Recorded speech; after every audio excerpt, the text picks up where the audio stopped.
अस्सलामु अलैकुम वरहमतुल्लाहि वबरकातुहू। पुराने वक्तों की बात है, एक कबीले का सरदार अपने घोड़े पर सवार किसी सहरा से गुजर रहा था। दौरान सफर उसने एक शख्स को रेत में धंसा पाया। इस नेक दिल सरदार ने नीचे उतरकर उस शख्स के जिस्म पर से रेत हटाई और उस बेहोश आदमी को रेत से निकाला। फिर उसका सर गोद में लिया और चेहरा हिलाया, साथ साथ आवाज दी। इतने में उस बेहोश इंसान ने अपनी आंखें थोड़ी थोड़ी खोली तो सरदार ने अल्लाह का शुक्र अदा करते हुए उसके कान में कहा, अरे आप इस तपते सहरा में जिंदा हैं। तो वो आधी खुली आंखों के साथ पानी पानी की आवाज लगाने लगा। कहने लगा, अगर मैंने पानी ना पिया तो मर जाऊंगा। सरदार ने फौरन उसे पानी पिलाया और उसे मुकम्मल होश में लाया। उस शख्स ने खूब सैर होकर पानी पिया और सरदार का शुक्रिया अदा करते हुए बोला, ऐ रहमदिल इंसान, आपकी बदौलत मुझे जिंदगी मिली है। मेरा तो ये इलाका भी नहीं और मेरा घोड़ा शायद कहीं भाग गया है। क्या आप एक एहसान और कर देंगे? सरदार ने पूछा। वो क्या? कहा, मुझे करीब किसी गांव में छोड़ दें ताकि मैं नई सवारी का इंतजाम कर सकूं। सरदार ने हामी भरी और सरदार घोड़े पर सवार होकर उस अजनबी से कहने लगा, आ जाओ, मेरे पीछे बैठ जाओ। वो शख्स बमुश्किल जमीन से उठा और उठकर 2-3 बार घोड़े पर सवार होने की कोशिश की, मगर हर बार जिस्मानी कमजोरी के बायस गिर जाता। फिर सरदार से कहा, इस संगदिल सहरा ने मेरे जिस्म की सारी ताकत निचोड़ ली है। बराए करम क्या ऐसा हो सकता है कि आप उतरें और घोड़े पर सवार होने में मेरी मदद करें। सरदार बखुशी उतरकर उस अजनबी को घोड़े पर बिठाने में मदद करने लगा। अजनबी जैसे ही घोड़े पर सवार हुआ, उसने एक जोरदार लात सरदार के पेट में रसीद की और घोड़े को एड़ लगाकर भगा ले गया।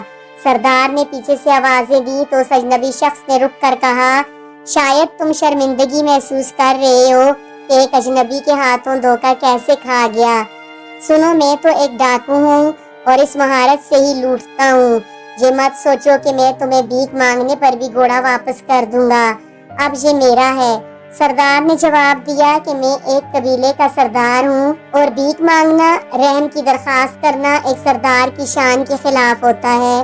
मैं तुमसे फकत ये कहना चाहता हूँ कि बात मेरी शर्मिंदगी की नहीं है, बल्कि जब तुम किसी मंडी में इस घोड़े को फरोख्त करने जाओगे तो इस नायाब नस्ल के घोड़े के मुताल्लिक लोग जरूर पूछेंगे, तो उन्हें मेरा बताना कि फलां कबीले के फलां सरदार ने मुझे तोहफतन दिया था। किसी भी महफिल में सहरा में बेजारो मददगार शख्स का रूप धार कर मदद हासिल करने के बहाने लूटने का किस्सा मत सुनाना, वरना लोग बेरहम सहराओं में मदद के तलबगार अजनबियों पर भरोसा करना छोड़ देंगे। इंसान कमजोर और ज़ईफ है। एक चोर भी इंसान है और एक आबद भी इंसान है।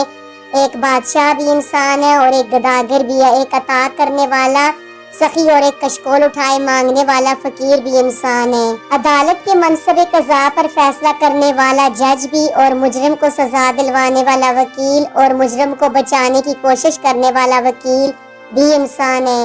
बीमारी से तड़पने वाला मरीज और उसके दर्द को कम या बढ़ा देने वाला डॉक्टर भी इंसान है। गलतियां इंसानों से ही होती हैं, मगर कुछ गलतियां सिर्फ आपकी जात को वक्ती नुकसान नहीं देती, बल्कि किसी रूप, किसी किरदार, किसी मकाम, किसी मनसब का मुकम्मल इमेज ही बर्बाद कर देती हैं। लोग इस मनसब, इस नाम पर एतमाद करना छोड़ देते हैं। याद रखें, कुछ मनसब ऐसे भी होते हैं जहां जाती ख्वाहिशात को तर्क करना पड़ता है।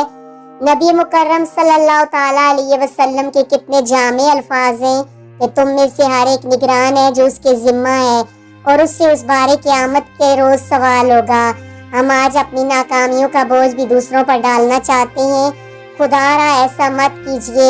आप में से हर इंसान इस मुआशरे में इतना ही कीमती और अहम है जितना एक बादशाह या हुक्मरान। खूबसूरत घर से लेकर खूबसूरत मुआशरे तक हम में से हर एक पर काफी जिम्मेदारियां हैं। अपने मनसब, अपने ओहदे की लाज रखिए। दूसरों के बाअमल होने का इंतजार मत कीजिए। जितना इल्म है उस पर आज से ही अमल कीजिए। दूसरों के गुनाहों का वावेला करने या दूसरों की गलतियों पर तबसरे करने की बजाय अपने हिस्से का काम मुकम्मल कीजिए।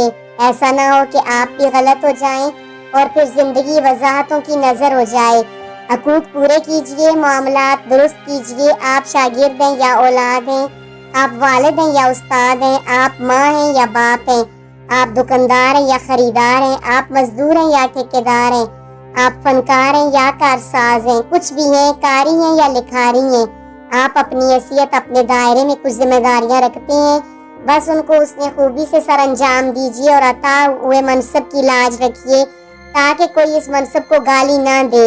اللہ تعالیٰ ہمیں اور آپ کو نیک عمل کرنے کی توفیق عطا فرمائے، آمین ثم آمین۔